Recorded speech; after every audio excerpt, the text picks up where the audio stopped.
Welcome to another episode of the UCLA Bruins Insider Podcast. As always, I'm your host, Connor Moreno, lead writer for UCLA Bruins on SI, and today we're talking about baseball. Now, by the time you're listening to this tomorrow, UCLA is going to be playing their first round matchup against Murray State in the College Baseball World Series in Omaha.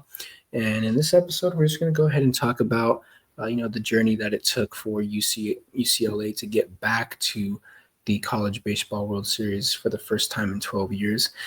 And then we're going to talk about, previewing their matchup against Murray State. We're also going to go ahead and dive into the possible route that they would have to take to make it to the National Championship Series. And then, just a few more news here and there surrounding baseball. We'll do a little bit of football as well towards the end. But, real quick.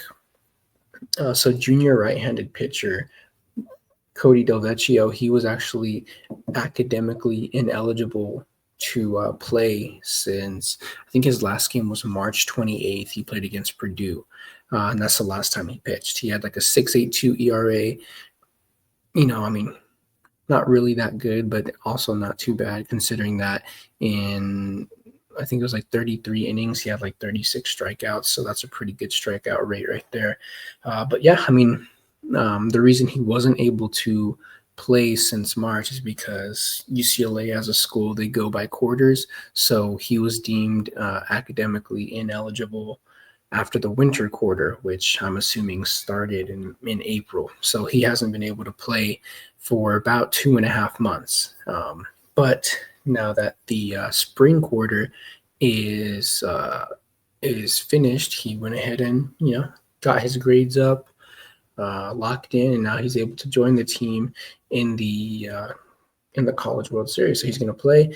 We're kind of assuming that he's going to be like a reliever of some sorts. Obviously, he was a starter, but we're assuming he's going to be a bit of a reliever, and he's going to join a really solid bullpen, a really solid Bruins bullpen that's been trudging their way through the postseason. They've been nails. They haven't allowed, I think in the 5 games they played, the bullpen hasn't allowed a single run. I could be wrong, but that's what it's felt like, especially in the last few games where the Bruins would take an early lead and then UCLA starter would give up a few runs here and there, but after you take the starter out, you got like 3 or 4 relievers that come in and they just shut them out. Sometimes not even allowing single hits for long stretches of innings. For instance, let's take their match. I hate to get into their journey to get here too early, but their matchup against UTSA, the Roadrunners didn't score in the last 16 innings. And that is partly because of, some starting pitching, but mostly I think 6 of those, could be a little bit more than 6 of those innings, a little bit more than 6 of those innings were all from the bullpen. So, Delvecchio, not too sure if he's been throwing since he's been on academic leave, or if he's going to be in the same shape as he was during the season, earlier this season. So we're going to go ahead and see. But he's going to be a good addition to the bullpen. This Bruins team that's been 5-0 in the postseason is somehow getting some more reinforcements. So that's going to be a pretty good addition to them. So, without further ado, let's go ahead and see how they got here. So obviously UCLA comes in as a 15th seed and they're hosting the Los Angeles Regionals, and they kind of cruise through that. First game, they beat Fresno State 19-4. And then second game, they beat Arizona State 11-5. To advance to the Los Angeles Regional Final, and they're met up with UC Irvine, and they defeat UC Irvine 8-5. So, that's what, like 38-14 throughout those 4 games. The offense was really what got them through the regional, which is interesting because in the super regional, it was mostly their pitching and their bullpen, even though the offense still kind of held their ground and continued to put up early runs and a lot of early runs at that. So then we go across the bracket, and in the Austin Regional, you have number 2 ranked Texas, and then you have Houston Christian, Kansas State, and UTSA. UTSA not only upsets Texas, they beat them twice, and they advance to the Super Regional. Now, if because UTSA is unranked and UCLA was 15th ranked, obviously that means the higher seed is going to host these super regionals. So UCLA got to stay in Westwood and host the super regional, which was their first super regional appearance since 2019. So they got to host that at Jackie Robinson Stadium. And going into the best of 3 series, people kind of didn't predict UCLA to just zoom through it like they zoomed through the regional, because, I mean, obviously it's UTSA's first super regional appearance in program history, but like they're rolling. They're a really good team. Even going into it, Coach John Savage and shortstop Rock Chalowski were saying that they're a very physical team, and they've been playing just some quality baseball. And that's what everyone was thinking. I mean, I don't think that like everyone typically expected UCLA to sweep them, but they did, and that was mostly because of their pitching. After the offense was rolling, so like in the Los Angeles regional round in that bracket play tournament, the offense scored in the first 2 innings of every game, which is those 3 games. And then in the super regional against UTSA, they didn't score until I think it was like the 3rd inning in both games, which is pretty crazy. So against UTSA in the first game, UTSA opens up with a run in the 1st inning and a run in the 2nd inning of the 1st game. And then that's literally the last 2 runs that they would score in the postseason, because UCLA would come back, they'd score 5 runs the rest of that one game, and then in the 2nd game they would shut them out, score 7-0, and that's the last 16 innings that I was talking about that UTSA didn't score. So UCLA's bullpen has been, and honestly their entire pitching staff has been solid all throughout these postseasons. So UCLA beats UTSA and they advance to the College World Series for the first time in 12 years. 2013 is when John Savage last took them, and they won the whole thing.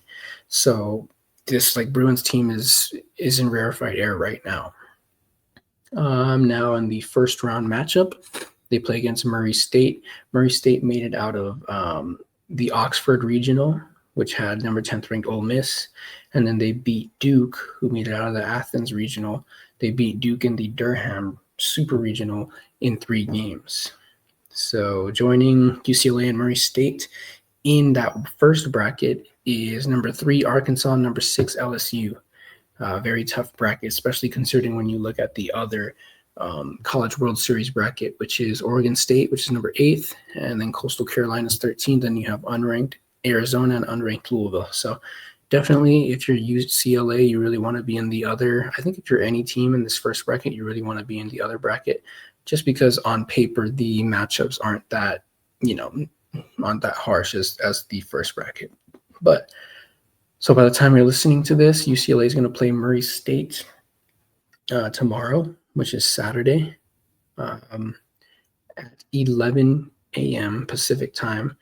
In Omaha, it's going to be on ESPN, and then Arkansas and LSU will play later that afternoon at 4 p.m. on ESPN. So, and also by the time you're listening to this, the first bracket, they're going to be playing their games. So we're going to know the result of the first two games of the College World Series in, we'll say it's Oregon State's bracket, just because they're the highest seed. So in UCLA's bracket, they're going to be playing on Saturday. And then the next games from those brackets are actually going to be played on Monday, the 16th. So the winner's bracket game is going to be at 4 p.m. on Monday. The loser's brackets game is going to be at 11 a.m. again on Monday. So, I mean, honestly, UCLA could lose 2 games and just be out by Monday, or they could win 1 game. And so here's how it's going to go. The winners semifinals is going to be Monday, and then if you lose that game, then you play again on Tuesday at 4 p.m. Pacific time, sorry. And then if you make it to the winners finals of that bracket, you're going to be playing on Wednesday at 4 p.m. Pacific time. And then if there needs to be a double elimination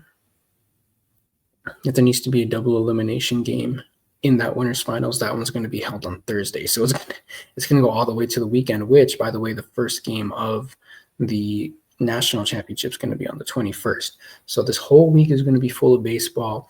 UCLA needs to win 3 games to get through, and if they lose 2 games, they're out. So, I mean, honestly, you just have to go. I mean, you could realistically go, what, 1, 2. Yeah, you'd have to go 3-1 if you want to make it to the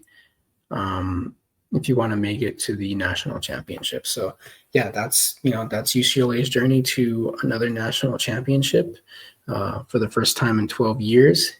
And we're going to be watching it. I'll be here reporting on it for you. And thanks for listening to today's episode. As always, I'm your host, Connor Moreno, lead writer for UCLA Bruins on SI, and we'll see you tomorrow.